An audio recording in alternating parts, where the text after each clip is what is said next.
देखिए, मैं हूँ सुजीत सर और आज हम एक बेहतरीन टॉपिक लेके आए हैं। तो आज जो टॉपिक लाए हैं वो मैथ में प्रॉपर्ली काम देगा आपको, ठीक है। और ये बहुत बेहतरीन टॉपिक है। मैथ के साथ साथ समीकरण हल करने में, लगभग केमिस्ट्री में भी काम देता है, फिजिक्स में भी काम देता है, लेकिन सबसे ज़्यादा यूज मैथमेटिक्स में होता है। तो देखिए, ये टॉपिक है तीसरा। तो तीसरा जो चैप्टर है उसमें क्या क्या है वो पहले समझेंगे। तो देखिए, इसमें क्या क्या है ये समझने के लिए सबसे पहले हम चलेंगे। तो आपको पता है कि ये वाला हम पहले ही आपको भेज दिए हैं ताकि एक दो बार आप पढ़िए इसको, ठीक है। तो अगर नहीं पढ़े हैं तो इसको हम समझा देते हैं, ठीक है। तो समझाएंगे कैसे? तो देखिए, रैखिक समीकरण युग्म का ग्राफीय विधि से हल करना है, ठीक है। यानी इसका हल तो करना है, लेकिन कैसे विधि से? ग्राफीय विधि से। आप अभी जानते हैं ग्राफीय विधि का मतलब क्या है। एक्स एक्सिस होगा, वाई एक्सिस होगा, यानी एक्स अक्ष होगा, वाई अक्ष होगा, और यहाँ मूल बिंदु 0 होगा, और इसके बाद जो ग्राफ खींचा जाएगा इसके लिए कम से कम 2 रेखा चाहिए, और 2 रेखा के साथ साथ 2 समीकरण चाहिए, ठीक है। तो अभी हम बताते हैं रैखिक समीकरण। रैखिक समीकरण का क्या मतलब होता है? रैखिक समीकरण का मतलब है कि जो आप बहुत सारा एग्जाम्पल देखते होंगे, जैसे 2x + y = 5, ये क्या है? रैखिक समीकरण है। अब इसको 2 चर वाला रैखिक समीकरण भी कहा जाता है। 2 चर वाला इसलिए कि एगो चर x है और दूसरा चर y है। 5 जो है यहाँ, ये 5 नियतांक है, याद रखिएगा। 5 क्या है? नियतांक है। इसको इस रूप में भी लिखा जाता है, y = mx + c के रूप में, ठीक है। तो क्यों? क्योंकि y बराबर, तो y बराबर यहाँ जैसे देखिए, तो y बराबर इसको ले जाएंगे इस साइड, तो कितना हो जाएगा? -2x तो +5, इस वाला समीकरण पर बैठ जाएगा, ठीक है। या फिर लिख सकते हैं कि 5x + 3y = 2, कुछ भी सब एग्जाम्पल लिया जा सकता है। तो इस प्रकार के जो रूप रहते हैं उसको क्या कहा जाता है? उसको रैखिक समीकरण कहा जाता है, ठीक है। तो रैखिक समीकरण, इसमें 2 चर है, x है और y है। तो 2 चर है, इसलिए इसको 2 चर वाला रैखिक समीकरण कहा जाएगा, ठीक है। अब देखिए, हम चलते हैं रैखिक समीकरण युग्म दिया हुआ है। युग्म का मतलब है कि ऐसा ऐसा 2 दिया रहेगा। युग्म का मतलब जोड़ा होता है, ठीक है। युग्म का मतलब जोड़ा। क्यों? क्योंकि हल करने के लिए ग्राफीय विधि से कम 2 समीकरण। तो रैखिक समीकरण युग्म किसको कहते हैं? तो रैखिक समीकरण युग्म का मतलब है कि y = mx + c जो होता है, y = mx + c, या इस रूप में ऐसा वाला 2 समीकरण दिया रहेगा। कम से कम 2 से ज़्यादा भी हो सकता है, लेकिन कम से कम 2 दिया रहेगा, तो अब उसको रैखिक समीकरण युग्म कहा जाएगा। क्या कहा जाएगा? रैखिक समीकरण युग्म, ठीक है। अलग एग्जाम्पल और भी ले सकते हैं, जैसे x + y = 3, 2x + y = 5। तो इनमें कई गो है, एगो समीकरण ई है, एगो समीकरण ई है। तो ये को ई वाला समीकरण, ये वाला समीकरण, तो ये दोनों समीकरण जब रहेगा तो इसी को रैखिक समीकरण युग्म कहा जाता है, ठीक है। अब ये वाला जो है उसको रैखिक समीकरण का 2 चर वाला कहा जाता है। 2 चर, एगो x हो गया, एगो y। चर किसको कहा जाता है? जिसका मान बदलता है। जैसे x का मान लेंगे कुछ तो y का मान हमको कुछ मिलेगा, फिर x का मान चेंज करेंगे तो y का मान अलग आएगा, ठीक है। तो इसीलिए इसको चर मान भी कहा जाता है। किस रूप में? रैखिक समीकरण के रूप में, ठीक है। अब हम फिर चलते हैं, तो फिर चलते हैं इस पर। तो देखिए, इस पर जब हम चलेंगे तो समझा रहे हैं हम आपको, ठीक है। तो रैखिक समीकरण युग्म का मतलब समझ लिए कि रैखिक समीकरण तो होगा, लेकिन कम से कम 2 होगा। एक रैखिक समीकरण होगा तो कभी भी ग्राफीय विधि से उसको हल नहीं किया जाएगा, ठीक है। कम से कम 2 रैखिक समीकरण होगा तभी उसको क्या कहा जाता है, रैखिक समीकरण युग्म कहा जाता है। ठीक है, फिर इसमें क्या क्या लिखा हुआ है इस पर हम चलते हैं। पहले यह जान लीजिए, ये रैखिक समीकरण आप जान गए कि समूह में रहेगा। रैखिक समीकरण समूह में, समूह का मतलब कम से कम 2 गो रहेगा, तो उसी को क्या कहा जाएगा, रैखिक समीकरण युग्म कहा जाएगा। अब देखिए, रैखिक समीकरण युग्म जो है वो 3 प्रकार के होते हैं। कितने प्रकार के, 3 प्रकार के। एगो याद रखिएगा, संगत होता है। एगो क्या होता है, संगत। ठीक है, एगो होता है संगत, यानी रैखिक समीकरण युग्म जो होगा वो मेनली 3 प्रकार के होंगे। कितने प्रकार के, 3 प्रकार के। एक जो होगा वो संगत होगा, दूसरा जो होगा वो असंगत होगा। क्या होगा, असंगत। दूसरा जो होगा असंगत होगा, और तीसरा जो होगा वो आश्रित होगा। क्या होगा, आश्रित युग्म। तीसरा जो होगा वो आश्रित होगा। ठीक है, तो याद रखिएगा, पहला जो होगा वो संगत होगा, दूसरा जो है असंगत होगा, तीसरा जो है वो आश्रित होगा। ठीक है, अब देखिए चलते हैं इसमें। कहता है एक रैखिक समीकरण युग्म, युग्म का मतलब कम से कम 2 गो, तो एक रैखिक समीकरण युग्म जिसका कोई हल नहीं होता है, यानी कोई हल नहीं होगा।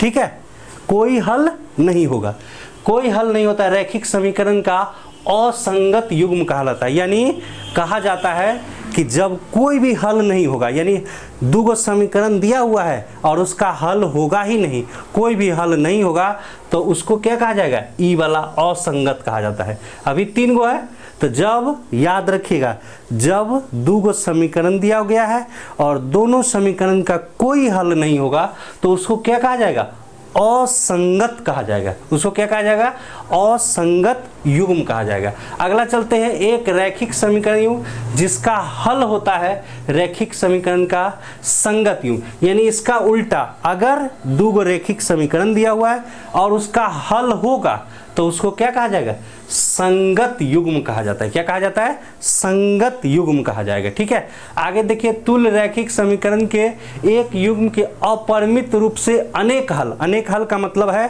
कि 2 गो समीकरण दिया गया है, मान लीजिए कुछ भी, x + y = 10, 2x - y = 20, कुछ भी दिया हुआ है, और इसका अपरिमित रूप से अनेक हल। अनेक का हल का मतलब है बहुत हल होगा, इतना हल होगा कि अनेकों हल होंगे। तो अनेक हल होंगे, अनेक हल का मतलब यह होता है कि एक से बेसी हल होगा। अनेक हल का मतलब होता है एक से ज़्यादा हल होगा।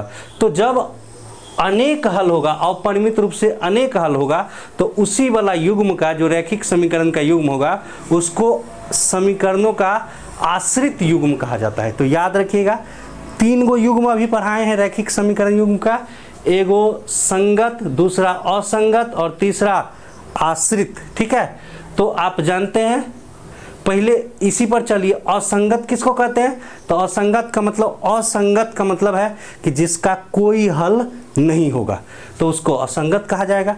जिसका हल होगा, हल का मतलब एको गो हल होगा, तो उसको संगत कहा जाएगा। और जिसका एक से ज़्यादा यानी अनेकों हल होंगे, तो उसको क्या कहा जाएगा, आश्रित कहा जाएगा। ठीक है, इस आश्रित को भी संगत के श्रेणी में ही रखा जाता है। क्यों, क्योंकि इसको भी हल होता है। ठीक है, अब चलिए आगे चलते हैं। देखिए, आगे यह है कि अब हम 2 चरों में एक रैखिक समीकरण युग्म द्वारा, देखिए कहता है कि अब हम 2 चरों में एक रैखिक समीकरण युग्म द्वारा निरूपित रेखाओं के व्यवहार के तथा हल के अस्तित्व होने का निम्न प्रकार से सारांश रूप में व्यक्त कर सकते हैं। यानी अभी ये बताए हैं 3 प्रकार है, तो इसका मतलब है कि 3 गो हमको नियम कानून भी मिलेगा। ठीक है, और अगर यह नियम कानून देख लिए, समझ लिए, तो सारा आपका चैप्टर हल हो जाएगा। ठीक है, चैप्टर आपका हल हो जाएगा। ठीक है, मेन यही समझना, इसके बाद चैप्टर आपका ऑटोमेटिक हल हो जाएगा। ठीक है, अब देखिए, कहता है रेखाएं एक बिंदु पर छेद कर सकती है, इस स्थिति में समीकरण युग्म का अद्वितीय हल होगा। ये क्वेश्चन पूछता है कि समीकरण का अद्वितीय हल कब होगा। अद्वितीय हल होता है, तो अद्वितीय हल कब होगा, तो जब 2 गो रेखा दिले है, एना रेखा दिले है एगो, तो दोनों जब कटेगा एगो बिंदु पर कट जाएगा, तो एक बिंदु पर जैसे ही कटेगा तो इसका मतलब हो जाएगा कि क्या हो जाएगा, अद्वितीय हल हो जाएगा। ठीक है, क्या हो जाएगा, अद्वितीय हल का जाएगा। और जैसे ही अद्वितीय हल होगा इसी को अविरोधी युग्म भी कहा जाता है। क्या कहा जाता है, अविरोधी, यानी एक बिंदु पर कटेगा, जिसको अभी हम कुछ देर पहले संगत युग्म के श्रेणी में रखे थे, संगत युग्म के श्रेणी में रखे थे। तो जब संगत युग्म के श्रेणी में रखेंगे और एक बिंदु यहाँ पर कट रहा है, तो एक बिंदु पर कटेगा तो इसका क्या होगा, अद्वितीय हल होगा। लिख लीजिए सभी लोग, कॉपी में लिखते चलिए, अद्वितीय हल होगा, क्योंकि आप केवल मेरा चेहरा देखने के लिए नहीं आए हैं, वहाँ कॉपी कलम और किताब 3 चीज़ निकाल के रखिए। ठीक है, नहीं तो हम मिलेंगे तो समझिए कि कॉपी कलम किताब के बाद थप्पड़ भी लगेगा आपको। ठीक है, तो इसलिए आप अपना काम ईमानदारी पूर्वक करते चलिए। ठीक है, तो जब रेखाएं, तो दो रेखाएं, तो जब दो रेखाएं एक दूसरे को एक बिंदु पर काटेगा तो ये स्थिति अद्वितीय हल हो जाएगा। क्या हो जाएगा, अद्वितीय हल। तो अद्वितीय हल कब होगा, जब दो रेखाएं एक दूसरे को एक ही बिंदु पर काटेगा, तो ऐसी स्थिति में को क्या हल होगा, अद्वितीय हल होगा। ठीक है, दूसरा स्थिति क्या कहता है, कहता है दूसरा स्थिति रेखाएं समांतर हो सकती है। इस स्थिति में समीकरण का कोई हल नहीं होगा।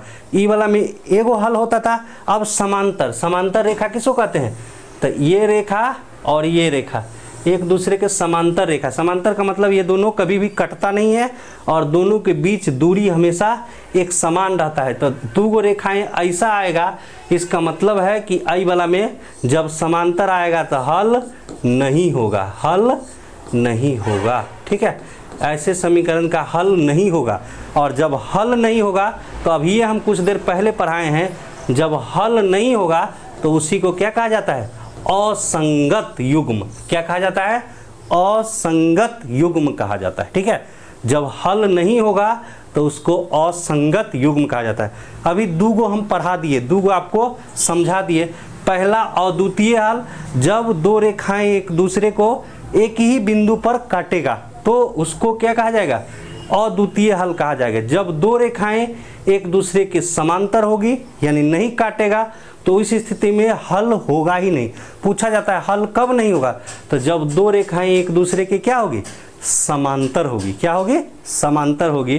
तो ऐसे वाले युग्म को क्या कहा जाएगा, तो असंगत युग्म कहा जाएगा। ठीक है, देखिए आगे देखिए, तीसरा पॉइंट, दूगो तो खत्म ही हो गया, तीसरा पॉइंट क्या है देखिए। हालांकि देखिए रेखाएं संपाती हो सकती है, यानी अभी ये बताए हैं कि दूगो समीकरण रहेगा तो दूगो रेखा मिलेगा।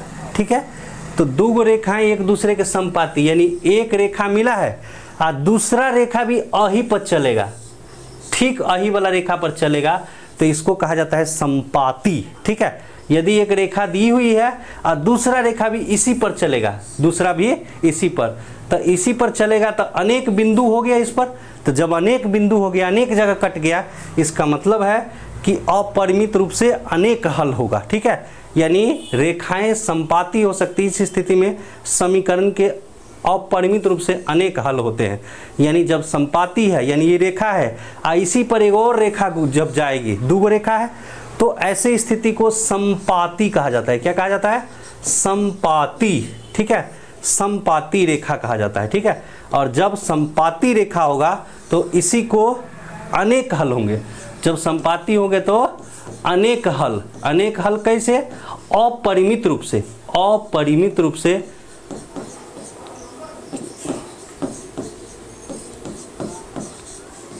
अपरिमित रूप से अनेक हल होंगे। ठीक है, अपरिमित रूप से क्या होंगे, अनेक हल होंगे।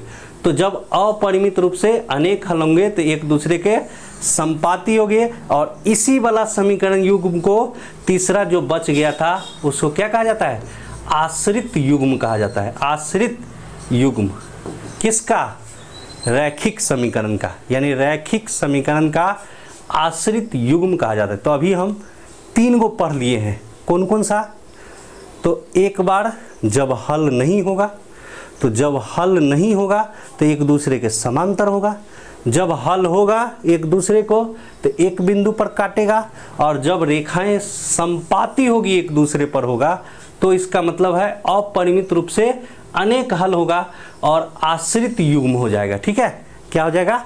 आश्रित युग्म हो जाएगा। ठीक है, अब देखिए इसका नेक्स्ट पॉइंट पढ़ा देते हैं। देखिए नेक्स्ट पॉइंट है क्या, वो भी समझ लीजिए। देखिए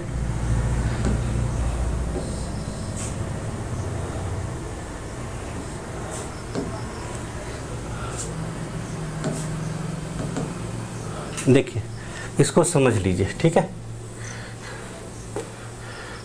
इसी के लिए इतना मेहनत कर रहे थे। देखिए अब ये हम समझाए हैं, अब ये अच्छा से समझ जाएगा क्योंकि आपको हम लिखने के लिए पहले ही कह दिए हुए हैं। यहाँ क्या है, 3 गो प्रकार है, तो ये देखिए 3 गो उदाहरण लिए। कै गो उदाहरण? 3 गो उदाहरण लिए। ठीक है, ये रेखा का युग्म है तो प्रत्येक में 2 गो लेना है, तो एगो या लिए हैं, एगो या लिए हैं। ठीक है, और ये वाला समीकरण कैसे है दिया हुआ ये भी जान लीजिए। ये समीकरण हमेशा a1x plus a1x plus b1y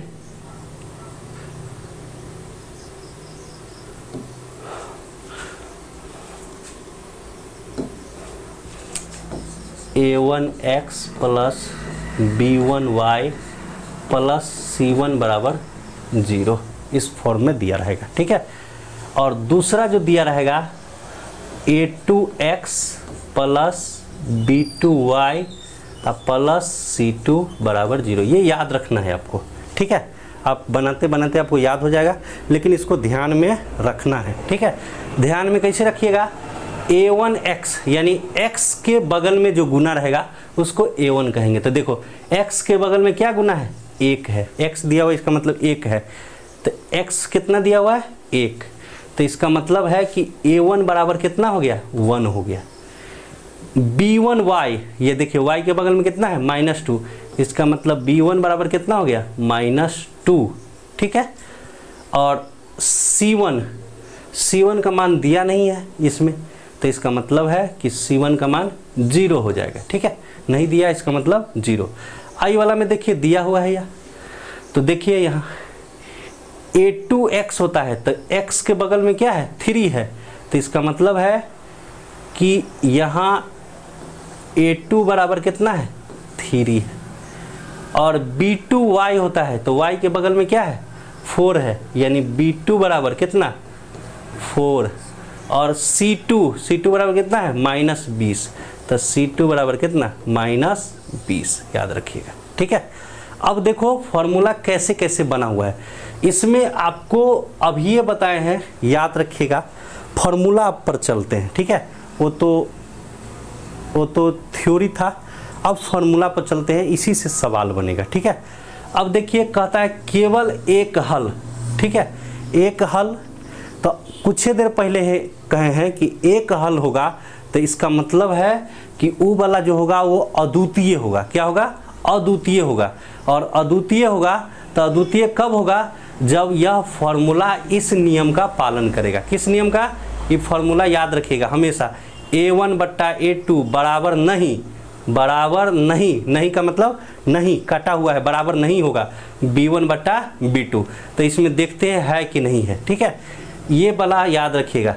और इसको क्या कहते हैं, केवल एक हल होगा, चाहे अद्वितीय होगा, और प्रतिच्छेद करती हुई रेखा, यानी एक बिंदु पर प्रतिच्छेद करेगी। एक बिंदु पर प्रतिच्छेद करेगी का मतलब है कि ई वाला ग्राफ ऐसे जाएगा और एगो ऐसे काटेगा। ठीक है, और ई वाला x अक्ष होगा, ई वाला y अक्ष होगा, तो किसी भी बिंदु पर 2 जगह कहीं काटेगा। ठीक है, तो एगो बिंदु पर जब काटेगा तो यह वाला स्थिति आ जाएगा। ठीक है, अब देखिए a1 बट्टा a2 बराबर नहीं होगा b1 बट्टा b2 को, तो जब बराबर नहीं होगा तभी एक हल होगा। a1 बट्टा a2 बराबर नहीं होगा B1 बट्टा B2, ठीक है। और A1 B1 कैसे निकालेंगे वो बता दिए हैं। ये वाला भी लिख लीजिएगा, याद रहना चाहिए हमेशा, और ये वाला भी, क्योंकि जितना समीकरण है सब पर अप्लाई वाला होगा, ठीक है। तो ये वाला याद रखिएगा, ठीक है। तो A1 बट्टा A2 यानी याद रखिए A1 बट्टा A2 बराबर नहीं है B1 बट्टा B2 के। तो जब बराबर नहीं है तभी वह वाला स्थिति होगा, कौन, अद्वितीय हल होगा, और प्रतिच्छेद केवल एक बिंदु पर, यानी एक दो गो रेखा होगा, एक बिंदु पर प्रतिच्छेद करेगा। अब इस सवाल को हम बनाएंगे कैसे, तो देखिए बनाएंगे कैसे, तो देखिए A1 बट्टा A2, या देखिए A1 बराबर कितना लाए हैं, 1 बट्टा A2 बराबर कितना है 3, तो 1 बट्टा 3 बराबर कर देते हैं पहले B1 बट्टा B2, तो B1 बराबर कितना है -2 बट्टा B2 बराबर कितना है 4। देखिए तो ये है 1 बट्टा 3 और ये है -2 बट्टा 4। अगर इसको काट भी देते हैं तो 2 1 2 2 2 4 -1 बट्टा 2, तो 1 बट्टा 3, यहाँ भी 1 बट्टा 3 रहता तब ना बराबर रहता है। ये 1 बट्टा 2 है या 1 बट्टा 2 ही है, तो इहो 1 बट्टा 2 रहता तब बराबर होता। अगर नहीं है तो बराबर नहीं है, तो बराबर जब ये नहीं है A1 बट्टा A2 बराबर नहीं है B1 बट्टा B2 के, तब यह स्थिति क्या हो जाएगा, केवल एक हल होगा, केवल एक हल होगा। केवल कितना होगा, एक हल होगा, ठीक है। अब देखिए इसमें कोई डाउट होगा तो आप हमसे कमेंट करके पूछ सकते हैं, इसको हम मिटा रहे हैं, ठीक है। अब देखिए दूसरा स्थिति क्या है, दूसरा स्थिति है कि अपरिमित रूप से अनेक हल, अपरिमित रूप से अनेक हल, ठीक है। दूसरा क्या है, अपरिमित रूप से अनेक हल की बात कर रहा है, ठीक है। देखिए दूसरा अपरिमित रूप से अनेक हल की बात कर रहा है, ठीक है। तो अनेक हल, अपरिमित रूप से अनेक हल कब होगा, तो अपरिमित रूप से अनेक हल तब होगा जब सब आपस में बराबर होगा। कौन सब, तो A1 बट्टा A2 बराबर होगा B1 बट्टा B2 बराबर होगा C1 बट्टा C2 के, ठीक है। यानी A1 जो मान आएगा A1 बट्टा A2 बराबर होगा किसके, B1 बट्टा B2 के, फिर बराबर होगा C1 बट्टा C2 के, ठीक है। और इसका मतलब है कि ये रेखाएं संपाती होगा। अभी ये कुछ देर पहले बताए हैं संपाती कब होती है, जब एक रेखा दी हुई है और इसी रेखा पर दूसरी रेखा भी चलती है, तो उसको क्या कहा जाता है, संपाती रेखा कहा जाता है, ठीक है। क्या कहा जाता है, संपाती रेखा कहा जाता है, ठीक है। अब देखिए इस पर हम चलते हैं, ठीक है। एक उदाहरण लिए हैं एग्जाम्पल, तो देखिए अब ये बताए हैं A1x plus B1y plus C1 बराबर 0। आप कॉपी में देखिए ये बात हम अभी कुछ देर पहले लिखा है। तो A1x है, तो आई वाला में देखिए, दूसरा वाला में एग्जाम्पल में देख रहे हैं, तो x के बगल में क्या है 2, तो A1 बराबर कितना हो गया 2। B1y, तो y के बगल में क्या है 3, तो B1 बराबर कितना हो गया 3। C1 -9, C1 बराबर कितना है -9, ठीक है। अब देखिए -9 दिया हुआ है। अब देखिए अब यहाँ देखेंगे कि 4x दिया हुआ है, यानी A2 बराबर कितना दिया हुआ है 4, A2 बराबर 4, x के बगल में क्या है 4 है। इसी तरह B2 बराबर कितना दिया हुआ है, y के बगल में क्या है 6, तो 6। C1 और C2 में सॉल्व हो जाएगा, तो C2 बराबर कितना दिया हुआ है यहाँ -18। ये देखने से ही लग रहा है कि A1 बट्टा A2 बराबर है B1 बट्टा B2 के और बराबर है C1 बट्टा C2 के, ठीक है। कैसे वो देखिए कैसे बराबर है, A1 बट्टा A2 कीजिए, A1 बट्टा A2 करेंगे तो देखिए A1 बट्टा A2, A1 कितना है 2 बट्टा A2 4 बराबर B1 बट्टा B2, तो B1 कितना है 3 बट्टा B2 कितना है 6 बराबर C1 कितना है -9 बट्टा C2 कितना है -18। अब देखिए सब बराबर दिख रहा है, माइनस से तो माइनस कट गया, सब बराबर कैसे है, 2 1 2 और 2 दूना 4, यानी कितना आया 1/2। ठीक है, अब देखिए 1/2 आया, 3 1 3, 3 दूना 6, ये भी कितना है 1/2, ये इसके बराबर है। अगला देखिए 9 1 9, 9 दूना 18, ये भी है कितना 1/2। तो तीनों आपस में बराबर है, तो इसीलिए A1 बराबर A1/A2 बराबर B1/B2 बराबर C1/C2। तो ऐसा वाला स्थिति आएगा जिसमें ये निकाल के देखना पड़ता है, यानी ये वाला आपको दिया रहेगा, ये समीकरण आपको क्या किया रहेगा, हम ऐसे लिए हैं, वो दूसरा भी दे सकता है। तो ये समीकरण दिया रहेगा और इस तरह से निकाल के देखना है A1/A2 बराबर अगर B1/B2 बराबर अगर C1/C2 के है, तो अगर बराबर है तो अपरिमित रूप से अनेक हल होंगे, और जब अपरिमित रूप से अनेक हल होंगे तो इसका मतलब है ये रेखाएं कैसी होगी, समपाती होगी। ठीक है, यानी एक रेखा पर ही दूसरा रेखा गई रहेगी। ठीक है, तो ये वाला भी क्लियर हो गया। तीसरा देखते हैं लास्ट, ठीक है, क्योंकि मेन पॉइंट यही है। ठीक है, अब देखिए तीसरा भी समझा देते हैं। ठीक है, तो उम्मीद करते हैं समझ में आ रहा होगा। ठीक है, क्योंकि हम अपने तरफ से पूरा आपको समझाने का कोशिश कर रहे हैं और ये भी गारंटी दे रहे हैं कि अगर इसमें आपको समझ में नहीं आ रहा है तो शायद कहीं समझ में नहीं आएगा। ठीक है, और आपको जो डाउट होगा वो हमसे आप पूछ भी सकते हैं। देखिए तीसरा कंडीशन बच गया है कि कोई हल नहीं होगा।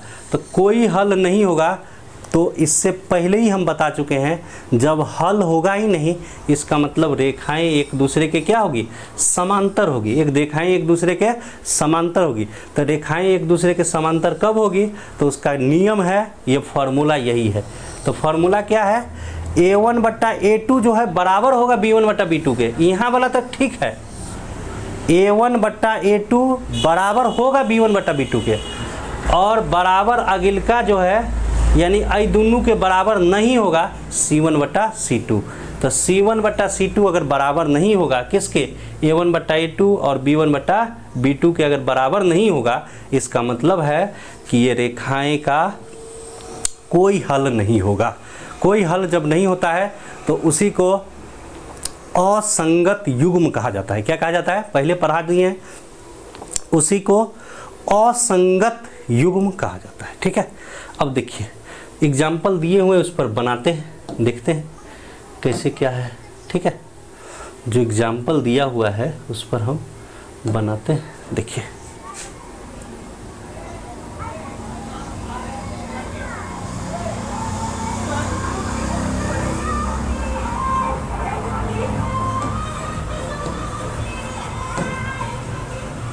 देखिए आप जानते हैं A1x plus B1y plus C1 बराबर 0।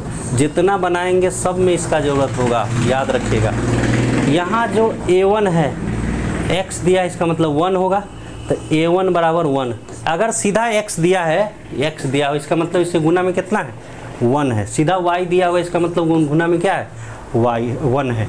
कुछ नहीं है गुना में, इसका मतलब 1 है। ठीक है, अब देखिए A1 बराबर 1 होगा, इसी तरह B1 बराबर 2 होगा, C1 बराबर कितना -4 होगा। ठीक है, C1 बराबर -4 होगा। ठीक है, आप जानिए कि ये पढ़ाने के लिए या तो AC का ज़रूरत होता है या फिर फ़ैन को बंद करना पड़ता है, इसलिए कि फ़ैन अगर बंद नहीं रहेगा तो आप समझिए कि आपको कुछ समझ ही नहीं आएगा।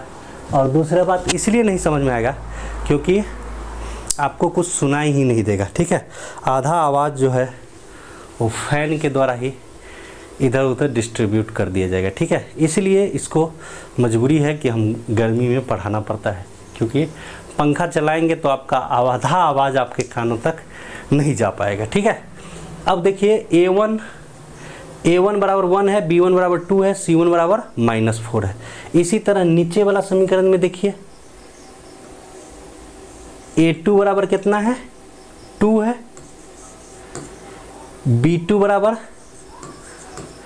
4 है, A2 बराबर 2 है, B2 बराबर 4 है और C2 बराबर -12 है। तो देखते हैं फॉर्मूला पर लगता है कि नहीं लगता है। देखिए A1 बट्टा A2, तो देखिए A1 कितना है 1, A1 बट्टा A2, A1 बट्टा A2, तो देखिए A1 कितना है 1 बट्टा A2 कितना है 2, तो लो 2 बराबर, सबसे पहले बराबर का ही देंगे, नहीं रहेगा तब काट देंगे। इसके बाद B1 बट्टा B2, तो B1 कितना है 2, तो बराबर B1 बट्टा B2, ठीक है। तो 2 अब बट्टा B2 बराबर कितना है 4, बराबर दे दो, ये दोनों तो बराबर है क्योंकि 2 दूना 4 काटेंगे। अब देखिए C1 का मान -4 है, तो लो -4 बट्टा C2 का मान -12 है, लो -12, ठीक है।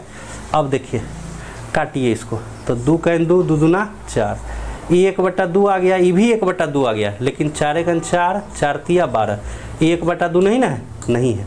तो इसका मतलब है कि A1 बट्टा A2 बराबर, इहो 1 है 1 बट्टा 2, A1 बट्टा A2 बराबर है B1 बट्टा B2 के, और ये 1 बट्टा 3 आ गया, इसका मतलब बराबर नहीं है C1 बट्टा C2 के। तो ये वाला फॉर्मूला का नियम का पालन जो करेगा, यानी A1 बट्टा A2, ये फार्मूला याद रखिएगा, A1 बट्टा A2 बराबर होगा B1 बट्टा B2, और अगर बराबर नहीं होगा C1 बट्टा C2 के, तो इस तरह की जो स्थिति आएगी उसका कोई भी हल नहीं होगा, और वो कैसा होगा असंगत युग्म होगा। कैसा होगा असंगत युग्म होगा, ठीक है। तो असंगत युग्म होगा, इसी से आपका पूरा चैप्टर लगभग बन जाएगा, ठीक है। तो आज हम इतना ही रहने देते हैं, इसीलिए क्योंकि और अगर हम पढ़ाएंगे तो आपके दिमाग से ऊपर जाने लगेगा, ठीक है। हमको कोई दिक्कत नहीं, हमको तो आदत है, हम पढ़ा रहे हैं बहुत दिनों से, गर्मी ठंडा सब कुछ सहने का आदत है, ठीक है।